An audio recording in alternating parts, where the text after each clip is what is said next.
Coming up, will the Nets trade Cam Thomas to open up minutes for their rookie guard trio? Is the team's defense destined for disaster? Will more rookies enter the starting lineup? I'll answer all those fan questions and more right now.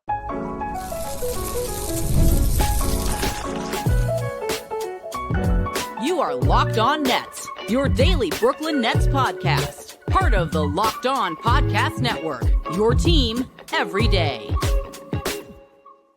Welcome in to the Locked On Nets podcast right here on the Locked On Podcast Network. It's your team, the Brooklyn Nets, every single day. I'm Erik Slater, Brooklyn Nets beat reporter for ClutchPoints.com.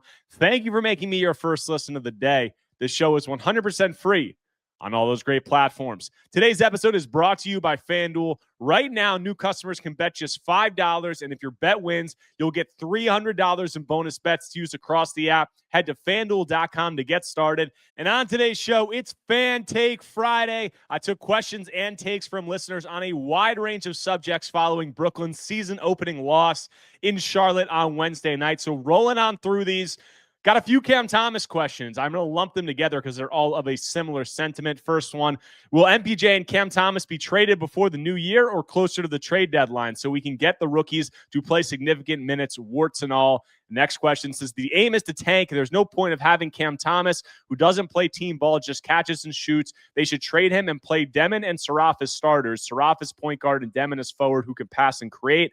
And then one more Cam Thomas one. The rookies look good. Let Cam Thomas walk. He is not the guy. So clearly there is some frustration among several fans with how Cam Thomas performed during this regular season opener. And nobody on the Nets really played well, save for maybe the centers like Jaeger Joman had his moments. But the majority of the Nets players during that game did not play well. But I will say, and I said this on my podcast yesterday, that I feel that Cam Thomas and Michael Porter Jr. are, the heads of the snake of this team. They're viewed as the top players on this team, at least offensively. And then, whether you're a good offensive player, like, and that's your bag, whatever you do on the other end of the floor, that's still going to permeate to the rest of the team. So I think that it was pretty clear.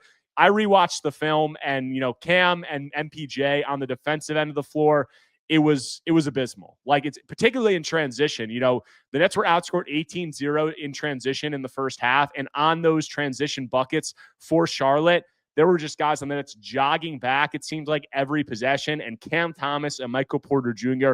were involved in a lot of those plays. They were in the mix there, just jogging back on defense. So that obviously does not bode well. But focusing on Cam Thomas, we obviously had this conversation entering the season after the failed contract negotiation. Are his Brooklyn days numbered? I've been on the stance that I think that as soon as the Nets risked Cam taking that QO, refused to sign him to anything close to what he wanted, I thought that was a signal that his Nets days were numbered. Because, just historically, that's how this goes. You look at guys who have re-signed with their incumbent team after playing a full year on the QO. The only one is Spencer Hawes back in 2012, and he re-signed on a small 2-year deal. It wasn't the kind of exorbitant deal that Cam Thomas is reportedly looking for. So just from that perspective, historically, the odds aren't in, favor of Cam Thomas returning to the Nets. And then you just have, what the Nets have treated this as historically. They don't seem like a team that has been enamored with Cam Thomas's skill set just historically. But even besides that, just look at the actions and look at what the market has been around the NBA. I've said that, there's been a lot of people who have criticized Cam for being a ball hog and all those things and say that he's just a shoots first guy. He's empty calories and all that. And that may be there's some credence to that. Some of it's overblown. But for me, I've been focusing more on the defensive end of the floor and saying that Cam Thomas's limitations there are going to preclude the Nets, maybe other teams. I can't speak for all the other teams, but from the Nets' perspectives, I don't think that they're going to pay the kind of money that Cam Thomas wants to a player with his defensive limitations. And I said, coming into this year, plenty of people have asked me, is there any chance that the Nets and Cam Thomas can bridge this gap in contract negotiations? And I've said no. I think that, when it's done, when something goes down the way that it did this summer with these two sides, I think that it's just over. But I did say that if they were to bridge the gap, or if there were to be a chance that they could bridge the gap, Cam was going to have to show a lot more effort and engagement on the defensive end of the floor. He was going to have to improve, some things in terms of playmaking and shot selection. But I was focusing mostly on the defensive end of the floor because that's an area where Cam has frankly just been terrible throughout his career. And obviously there's physical limitations, but some of it was also just his engagement and his lack of effort and his lack of want to, and him needing to change that if he was going to convince this Nets team to come off of their stance somewhat. And this first game, it's one game. I'm not going to label it as everything, but it was a really bad first game in that regard. And it was really more of the same. And honestly, even worse than what we saw last year from Cam Thomas in terms of the defensive want to, the defensive effort, jogging back in transition, not being engaged, not battling on the boards, regardless of whether you're giving up a size advantage.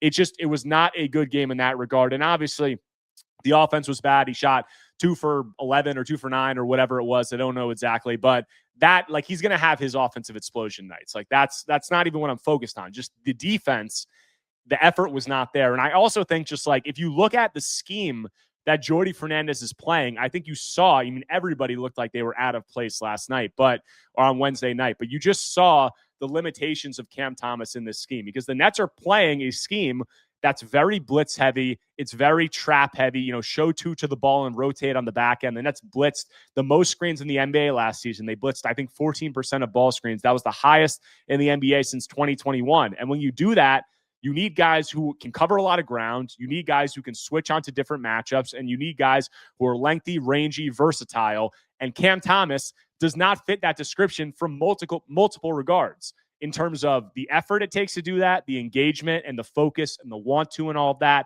He doesn't show that. And then also physically, he's undersized, and he's going to be giving up a lot of size and doesn't have that kind of range to get to the matchups. And even if he does get there, he's giving up a lot of size. So in both of those regards, I think that he's just not a fit for this defensive scheme. He's not a fit for many defensive schemes, but particularly what Jordi Fernandez is trying to do. And I think you see that in the way that the Nets drafted. I mean, they drafted 3 rookie guards who are sizable and have, perceivably would have some versatility based on that size. Yegor Gilman, 6'9", 6'10" wingspan. Ben Suraf, 6'6", 6'8" wingspan. Nolan Traore, 6'4", 6'8" wingspan. Obviously, Drake Powell, we know what he does, but like Sean Marks said it after the draft, rangy, multi-positional, versatile defenders. That's where the league is going. And that is what is going to fit this Jordi Fernandez scheme. And Cam Thomas is just the antithesis of that. And I've said that since those comments from Sean Marks came about. So I don't see this as a situation where Cam Thomas is going to be a fit. And I feel like I've said continuously, I feel like it's going to culminate in a trade at or before the deadline, because I just don't see this as a situation where Cam's going to be looking around and I think he's going to be saying, I'm not a fit here.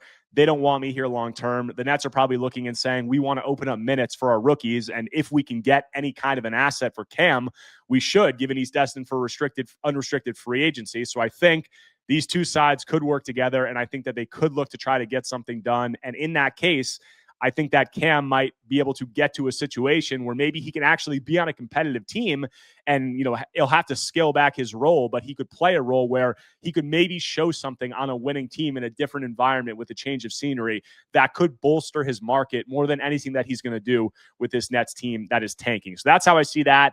Quick on MPJ, because, one of the questions did touch on whether he could be traded.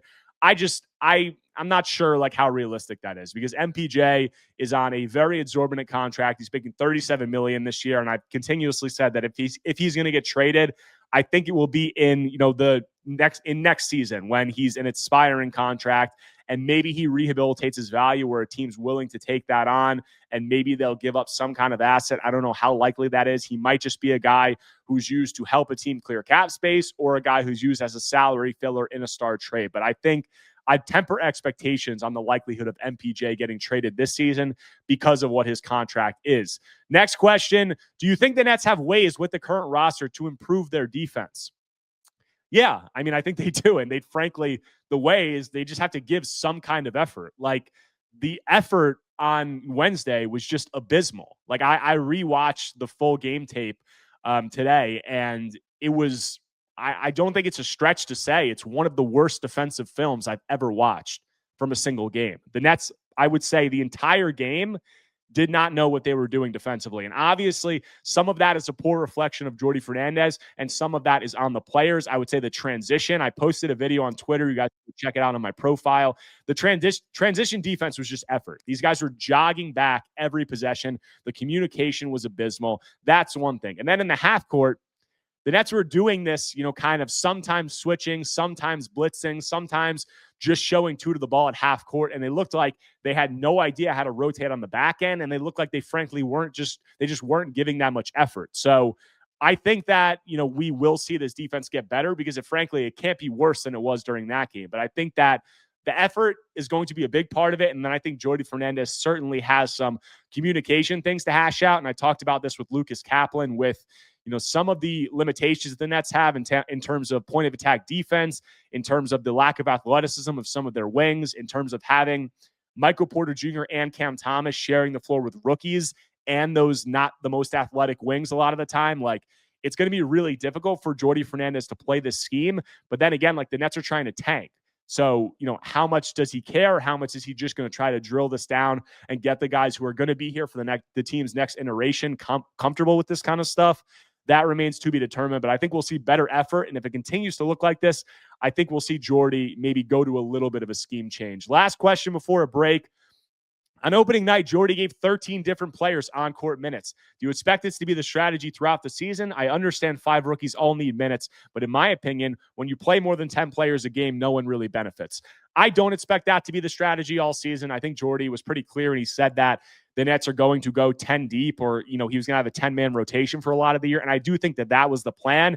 It seemed like in this game that Cam Thomas and Michael Porter Jr. were giving such abysmal defensive effort that Jordi kind of benched them in the third quarter. Both those guys only played 2 or 3 minutes in the third quarter, and the Nets actually went on their best run of the game with both of those guys on the bench. And I think that the plan probably wasn't for the Nets to go 13 deep in this one. I'd probably say that Drake Powell and Nolan Troy probably weren't intended to get into the lineup, but it might have been they were just playing so bad that Jordi Fernandez got frustrated and put those guys in. And then I'd also say that eventually the G League is going to start up in not that long. And once it does, I would expect several of the rookies, namely, Nolan Troy, Drake Powell, Danny Wolf, to probably get minutes in the G League early in the year. So after that, as we get closer to the trade deadline, I think that there will be moves involving Cam Thomas, maybe Nick Claxton, maybe somehow MPJ or Terrence Mann, but I think that there will be that. And there'll also be injuries that I think will open up minutes for these rookie guys. So I'd expect the Nets to go 10 deep, but I would also expect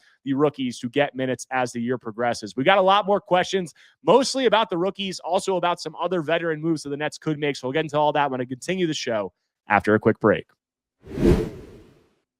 But before that, I want to tell you about our friends over at Robinhood. Your ambition just met its match with Robinhood. You play for the win, not just on game day, every day. Locking in on every opening, beating your PR, beating it again. Channel that drive into your money. Robinhood puts you in control of your money. Trade stocks and ETFs, options, futures, and crypto all in one platform. You can now build and execute your own trades from a desktop with Robinhood's Legend Advanced tools, or take advantage of the new Robinhood strategies with a tailored portfolio managed by a team of experts. You can expect more from yourself, expect more from your money. Get started today at Robinhood.com/yourmoney. Again, that's Robinhood.com/yourmoney. Your money, your move.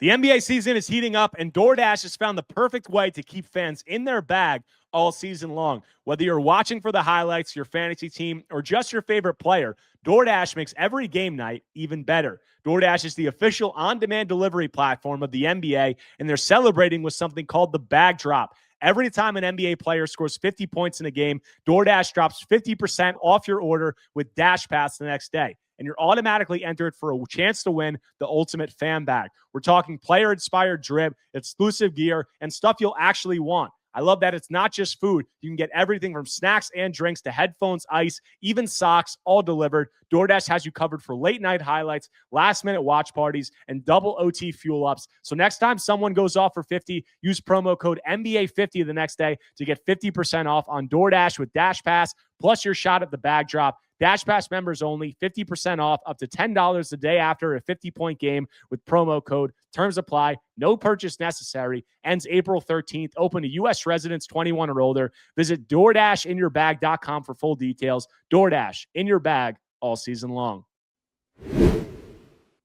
Coming back from the break on today's Locked On Nets episode, this Fan Take Friday, rolling on through all of your takes and questions. Next question, is my fear of Yegor Dioman being another Dariq Whitehead rational?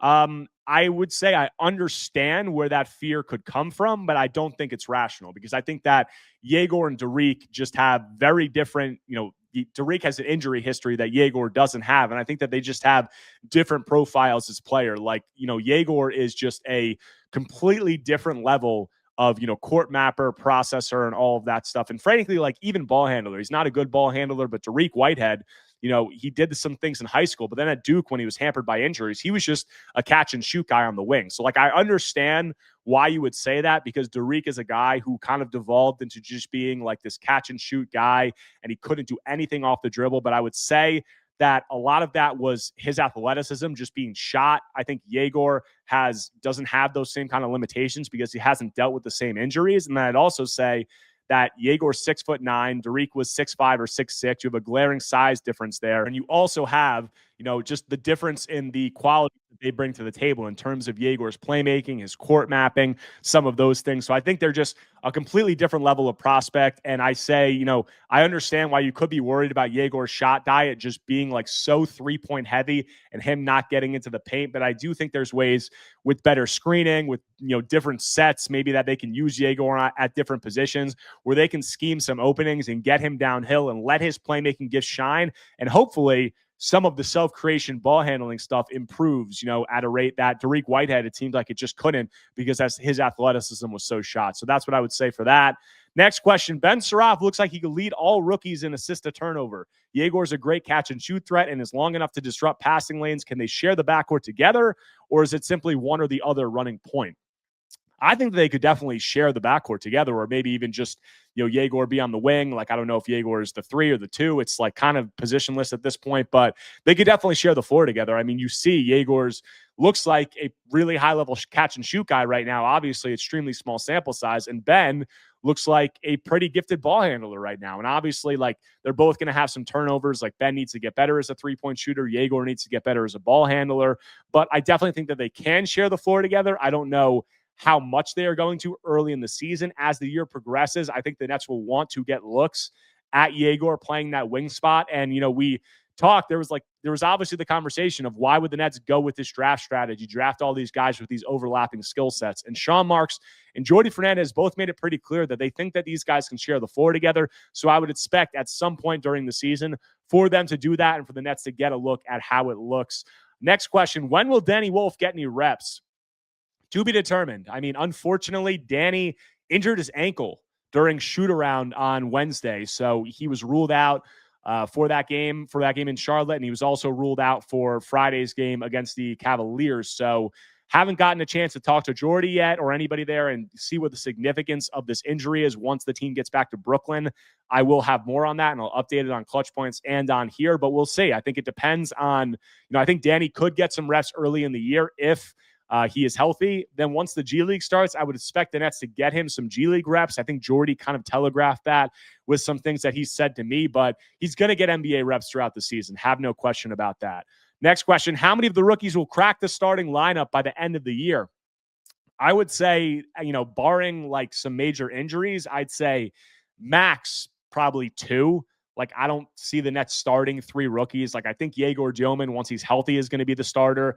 And then I would probably say, Ben Saraf and Drake Powell are candidates that maybe they could get into the starting lineup, depending on how some other things go, depending on if there's some injuries. But I would expect the Nets to have some of these veterans in the starting lineup just because, with the lack of experience of these Nets ball handlers, I'm not sure that you can have multiple of these guys sharing the starting lineup.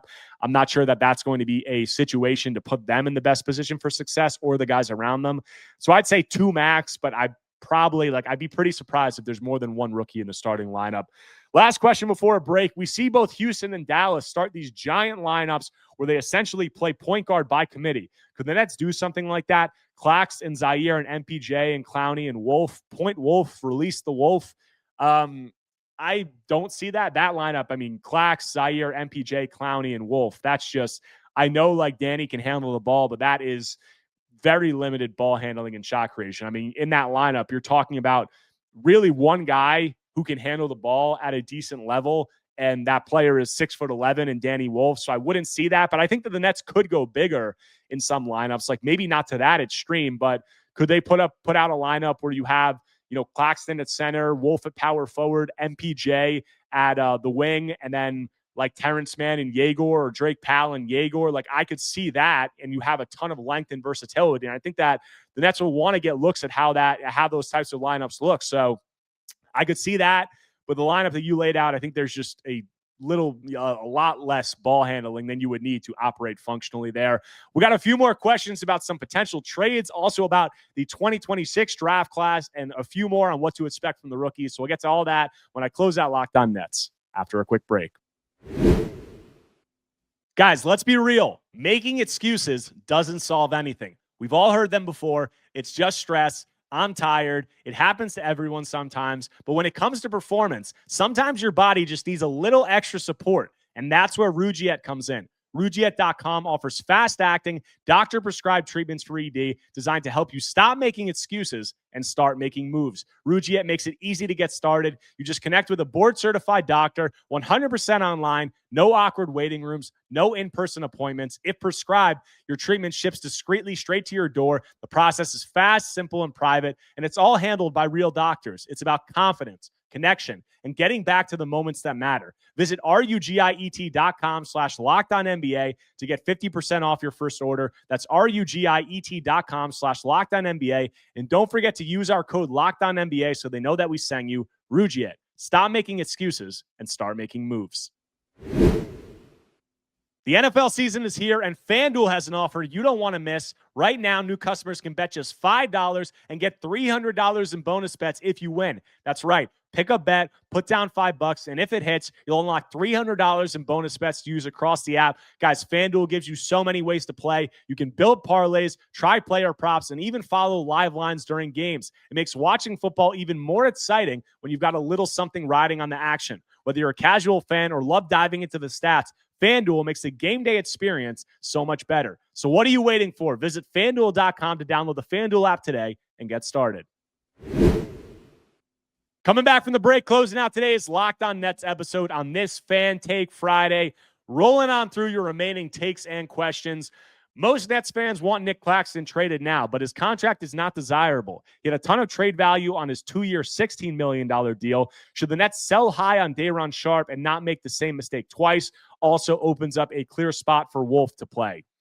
That's an interesting question. I think it would ultimately come down to the Nets' evaluation of, if you were saying that you have Claxton and you have Day'Ron and then you have Danny, who you think is going to be a center, you probably need to move off of one of those, Clax or Day'Ron. So which one of them do they see more potential in? Because Nick's on this contract right now, but if Day'Ron keeps playing the way that he's playing, it's not inconceivable that he would get a contract at least maybe approaching what Nick is on right now. So I think it really comes down to the evaluation. I know Day'Ron's cheaper and younger right now, so maybe he would be the guy that they stick with. But you say like Claxton's contract is not desirable, and like it's not ultra desirable. Like I don't think any team's moving a premium asset, but it is a contract that is descending into the final 2 years. Like after this season, he's going to be making 13.6% of the salary cap, and then in the final year, around 11% of the salary cap. And that is not a steep price for teams to pay for a starting center in this modern NBA. So,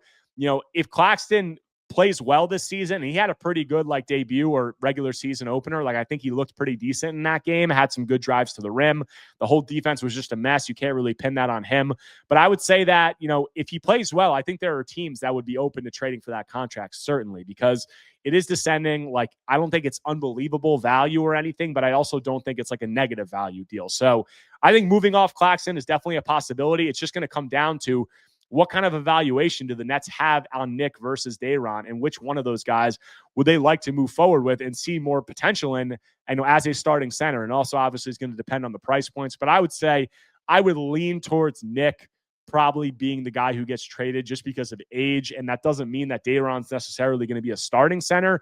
It just means that the Nets might have confidence that they could either fill that spot with Day'Ron or with another guy that they find somewhere else, or with Danny Wolf. We'll see what all of them become. Next question.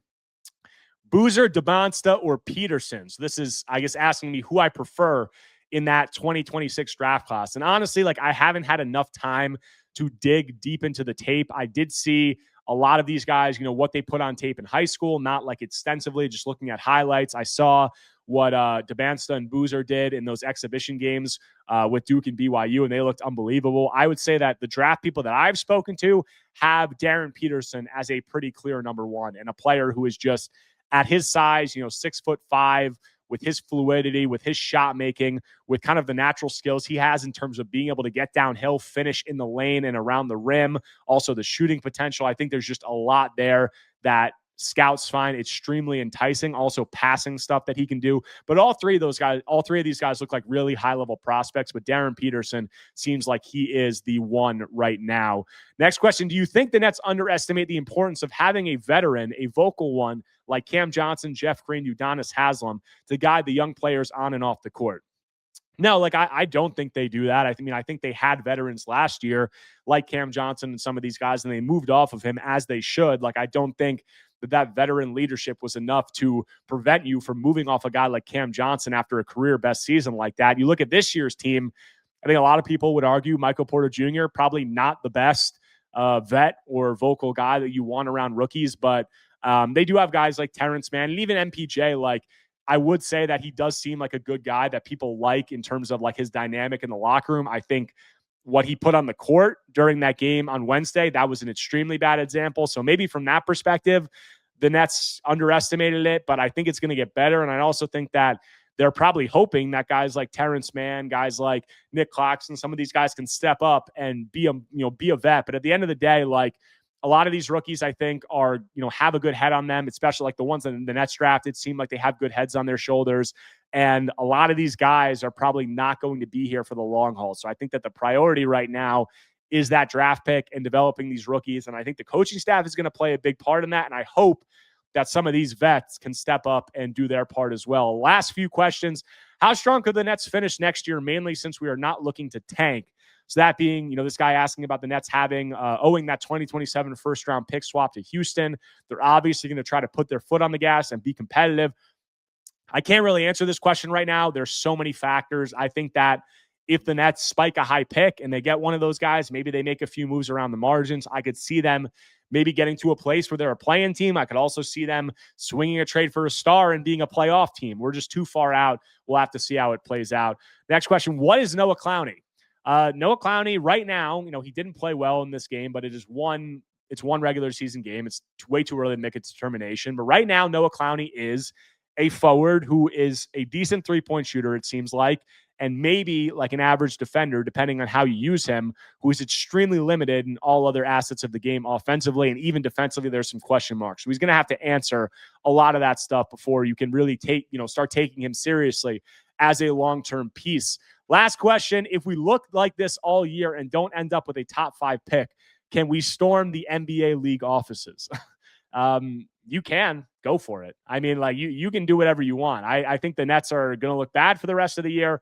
I think that they are going to probably have top 3 lottery odds if I had to guess. And I think that, hopefully the ping pong balls fall their way. Maybe they will, maybe they won't. It hasn't gone well for a lot of those teams at the top in the recent years, but you still got to play the percentages, and who knows, Joe Tsai helped bring the NBA back to China. Maybe the Nets got some good juju working in their favor in the league office, but we'll see how that all plays out. But that's it. That's all I have for today's Locked On Nets episode, this Fan Take Friday. Once again, thank you to all of you who participate, submit questions, submit takes, allow me to keep continuing these mailbag episodes. I really enjoy them. But if you do not already, make sure to subscribe to Locked On Nets on YouTube and wherever you get your podcasts, whether Apple Podcasts or Spotify. If you have a second right now and you enjoy the content, smash that like button, leave a comment, leave a 5-star review. Anything you can do to engage is much appreciated. But we got the Nets home opener on Friday.